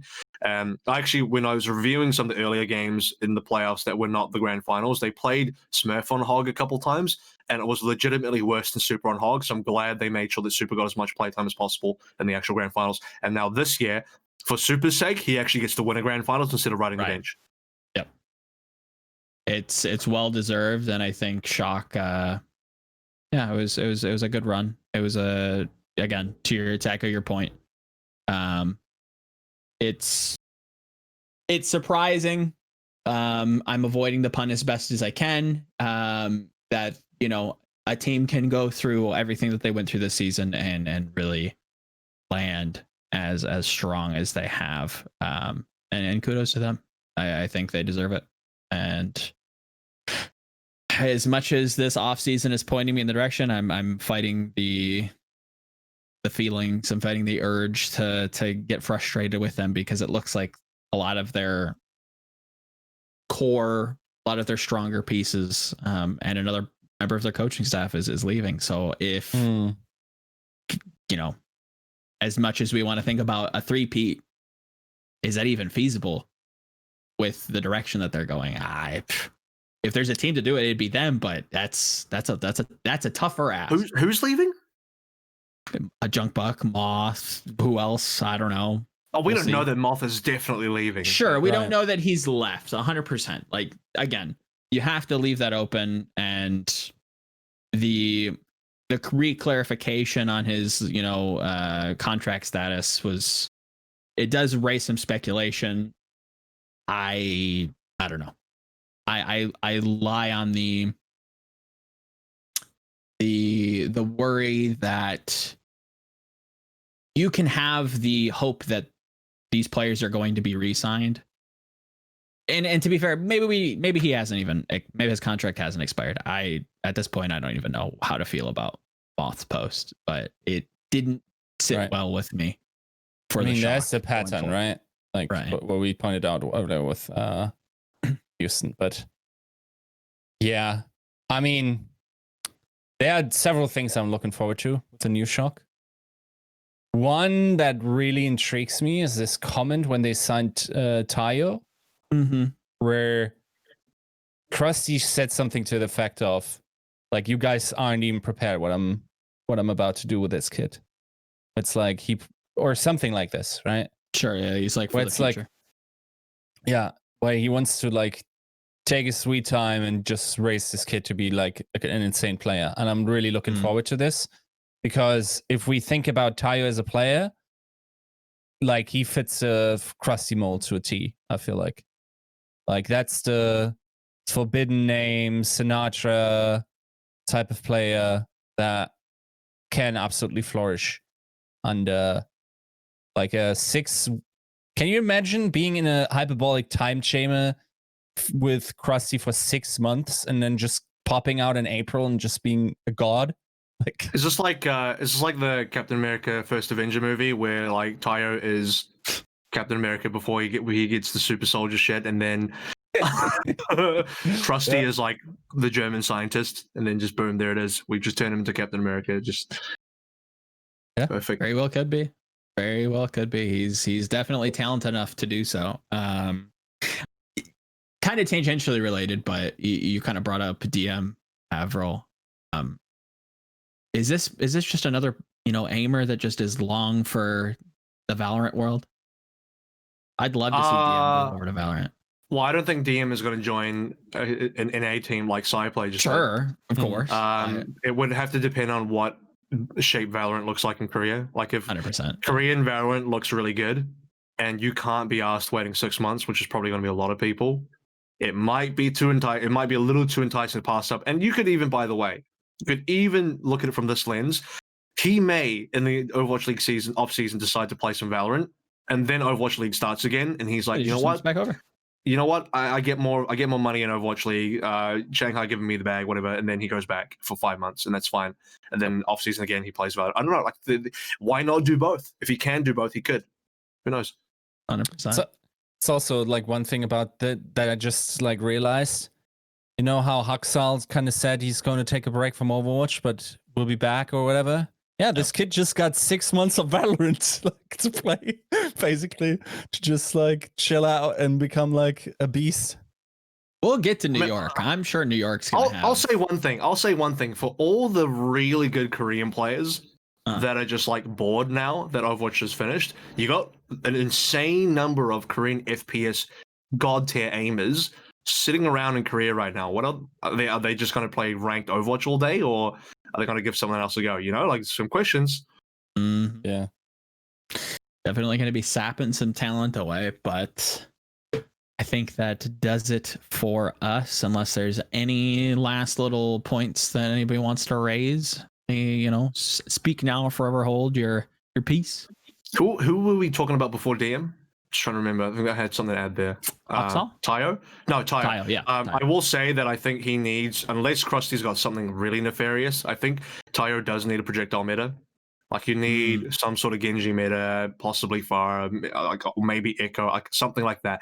And a meta where projectiles super relevant, I think that's when Krusty can really unveil his version of Tayo. So that's kind of what I want to say on that. Interesting. I sometimes wonder, like maybe, okay, I think it's a very simplistic like type of approach to think, okay, this kid has sick mechanics, you give him to Krusty and this guy is going to make him also a genius. I don't think that's even what Krusty looks at. But sometimes, like, because he also looks like at the ability to comprehend and like have the mental bandwidth to like understand or to gather all this information and make good decisions and whatnot. I'm sure that also plays part of it. But part of me sometimes thinks what would have happened if Corey would have gone to the shock. Someone like that, who's just like an ungodly FPS talent to the maximum, has some of the most cracked reaction time in FPS, like insane hand-eye coordination in generally. Of course, we also saw Zarya, so maybe maybe there's such a thing as just like being good at that, but he never. Sorry. I was making a joke. It's like no one's perfect. Like he's got all this going for him, but then you see Zarya. Yeah. Right. Yeah, and keep going. My response to that would be I think, I mean, we just described Arns in a way as well. It's like, who does Corey replace on the team? Yeah. You're not going to do like a Right. 5 DPS roster like Fusion have, right? You want to. I think Frosty's smart in that you want to have a roster that makes sense, and for everyone to be playing something that makes sense for them. And like Arn Striker in a double hit scan meta where you can play Widow Tracer. You've already got like the best Tracer in the world. You've got like the best Widowmaker overall in the world. Maybe not in the 1v1 versus DM, but like just overall as a team Widowmaker. Striker then is able to pull out a crazy Hanzo. You've got one of the most flexible players in the world in Rascal. And so you round out your 4 DPSs with a projectile player. That makes the most sense to me. Where does Corey fit in this team? He would have to replace Striker or Arns. And would you do that? I wouldn't. I think Corey's a great talent, but you don't replace Striker or Arns with Corey, is my argument for that. Agree. Yeah, no, like that's more like what would happen if you gave really promising people the access to Krusty. In a sense, I almost want to kind of see Dante go there as well, just to see where he could be taken. Are there any other like insane talents where like I would love to see Glista there? Sure. Is there anyone else like on the market where I'm like, okay, I kind of want to see how this goes? Do I get to say Libero? Oh, right. Yeah. I don't think he's long for this world on NYXL, and I think that team is probably going to. Well, I don't know. I think they're taking. Is there like always a thing for NYXL where it feels like every single year they're trying to get rid of Libero and they can't? Like they should. They're not using him. Let somebody else use him. Let somebody else have a turn at actually using a fantastic player. Oh god, it's like they don't want Libero, but they also like you can't get rid of him or he doesn't want. Yeah, I don't know. Like, it's competitively intelligent. Like you don't give him away, but you're not doing the league any favors. It's also you kind of just have you have like 3 cousins on your team basically. Like who are you? Huxal and Libero. Like, what are you doing? Like, it's too much overlap. Yeah, it's like everyone can play Genji. Nice. Yep. It's such a weird one. Just triple Genji. Here we go. Maybe they know something about Overwatch 2 that we don't. Oh, dude, NYXL, they're preparing for the double projectile meta. I figured it out. Oh, the legendary. The double projectile meta. The unicorn meta that is yet to happen.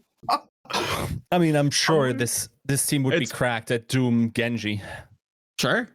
Yeah, okay. That's probably the only meta that'd be cracked at. And they somehow figure out a way to put Sabyulba in. You figure out a way to duplicate. You clone Sparkle and then double Sparkle still wins in Doom Genji. There you go. Yeah, there you go. Huxal and Moira. I always I know it's good. I know that like he's versatile enough to be able to play these, but it always kind of weirds me out that it's just like like this. I need to see him play DPS or it's just gonna be weird. Something you have to kind of not only get used to, but like give him credit for because his brig is phenomenal. But yeah, I think that's it for us. Last point, Yiska. No, it's just like I'm interested. I feel like soberly we have to say we saw announcement of players that won't make it back, and that's always kind of sad. The career longevity of an average Overwatch player, it's really not that amazing. It has to be expected by a developing game. I think we probably will eventually, like in the first 5 years, I would think like the average would be somewhere along the lines of 3 years average career length. And I hope I mean, a lot of these guys are super young. I'm not sure if coaching is even necessarily the thing. There's like other FPS out there. There are FPS, like if you source your brain, how long people have actually been able to compete in these games. I hope they take another crack at the program alive or go back to education, of course, whatever their heart's desire. And yeah, I'm of course like looking forward to a 5 season. It's like a lot of course has been talked about behind the scenes, but you couldn't actually make anything, any trades. So this is all like coming together. I think it's going to be a weird one this year. It's sort of just already started out. Like I feel like we didn't have that many like teams letting half of their rosters go or more. I think that's already kind of atypical. Or am I misremembering? We have a similar exodus shortly after the grand final last year. Like London getting rid of their entire roster. I mean, Florida, yeah, I think half. I think the Houston league's in a half. weird state that we still don't know the future. It's still unclear. COVID definitely adds to that chaos. So I think it probably is increased in terms of the exodus. Maybe after season 1, it wasn't as bad, but we also didn't have major format changes. You know, it was pretty insular. So it's until we kind of calm down on the Overwatch adjacent changes, then probably always have like just massive upheavals. So yeah, and I don't think we can afford to. I think like generally, I like everything that has to do with changes at the moment, and I think if people like look at what you associate with change currently in Overwatch, and it's overwhelmingly positive. Patches got going in the right direction. The league format talks are going in the right direction. Like who's being invited to these production things and what kind of features we're getting is going in the right direction. It's unfortunate that we have to build from a lower base than it could have been, but generally, like we also have a big multiplayer or like big free marketing attention grabber on the horizon in Overwatch 2. So we got to make sure that when that hits, we're all good. So that when the world comes to us, we're like, okay, this is Overwatch, and it's actually like a really good product now. And in that, I don't mind waiting. I don't mind us tinkering around a little bit more with like things, and then when we finally get this new game and another 50 million people will be buying this, I wanna have like our shop dressed, shop window dressed, so people can come in and enjoy their time. And I think that's going to be an important aspect of it, where I think it's wrong to look at viewership numbers right now. We should look at trajectories. We should look at good decisions that have long-term payoff. And as long as that's a given, I think this game is pointing upwards.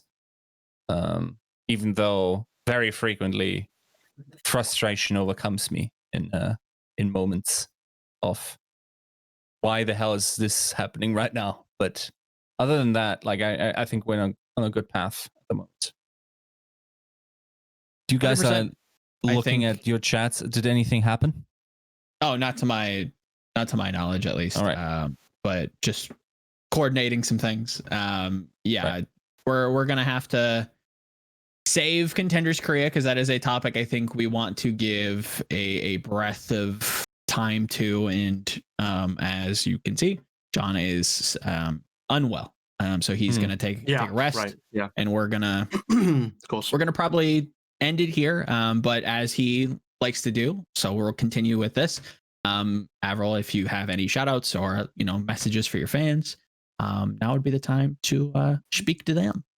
Yeah, what I will say is, speaking of Contenders Korea, it is going to happen tonight. So the playoffs are on tonight. So I'd be very pleased if you guys are interested in Contenders Korea at all, just in Contenders, or you just want some more Overwatch content because Overwatch League season is finished. And I mean, the next best thing is probably Contenders Korea. So come along and watch. I believe the starting time should be the best thing to do would be to go to Overwatch over.gg and it will convert the time to whatever time zone you are. But 7 hours from now, roughly 7 hours from now. So wherever you are in the world, 7 hours from now is when Contenders Korea should be starting. And it is going to be playoffs, which means really important games. And a lot of good players here, a lot of players to look out for. And I would be, very pleased if you all came. Also, I don't know if drops are enabled starting today. They might be. If they are, sure. Get your Contenders drops and watch for however long you want. So it'd be really good. Otherwise, you can catch me at I'm AVRL on Twitter and just AVRL on Twitch when I stream. And I've been trying to stream a little bit more regularly. So, yes, thanks for having me on. Yeah. Oh, we will definitely be. I'll be in touch in terms of post Contenders tournament, and we're gonna pick your brain on these new players because something tells me some teams are going to be looking at this tournament in particular and be drafting some of these players over. So I mean, I'll be honest, after this week of playoffs, there'll be a grand final, so maybe we could do something a little bit later on and either talk after grand finals or talk before grand finals as a bit of a primer, and that'll be a perfect time to get people in as well. Exactly. 100%.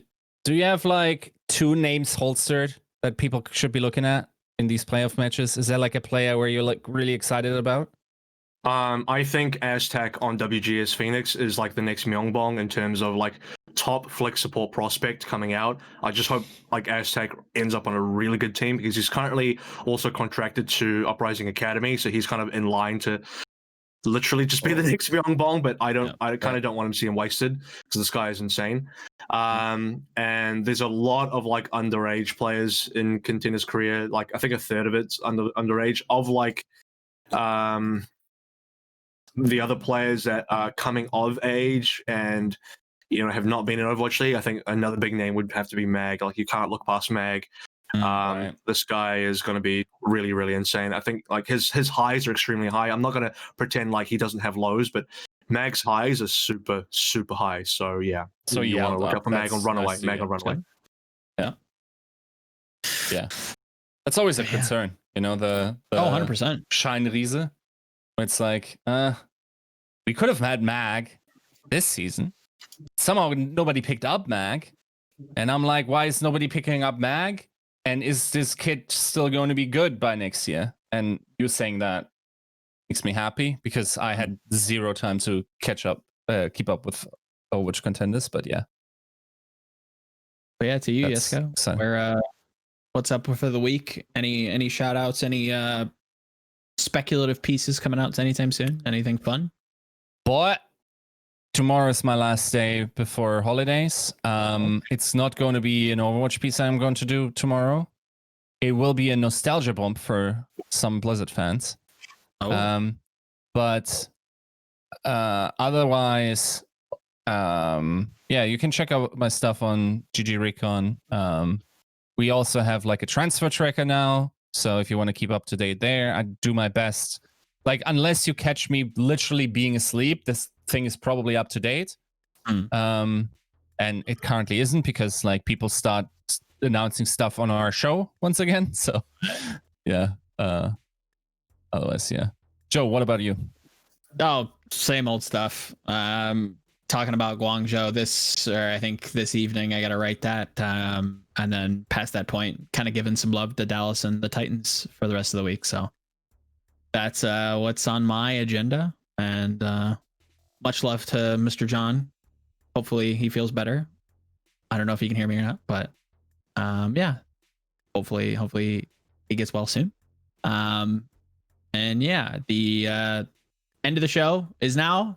That means you get to hear me read out the patron producers, and this whole show is brought to you by you guys, the fans, or like the producers in particular, who are Refined Bean, Fraudinho, Pin, Battle Crab, Gucci Kopi, Lolshan, Rexane, Audio Compass, Kasha67, Char, Nathan, Your Misery, Hunter Tane, Fabled Steven, Roger B, Owen, Chris R34444, or Bjorn. I listen to this podcast whilst on the toilet and in the shower, thinking of Yiska and Peace Camper. Shout outs to the chat for being awesome. Shout outs to AVRL, Yiska, Fusselkoffer, which I'm sure is German for something incredibly dirty, and Kenobi Cast. So thank you for thank you for making me say something obligatory. Hope it was funny. It was good. Right. So that's the end of the show. Bada boom. We love you. Get well soon.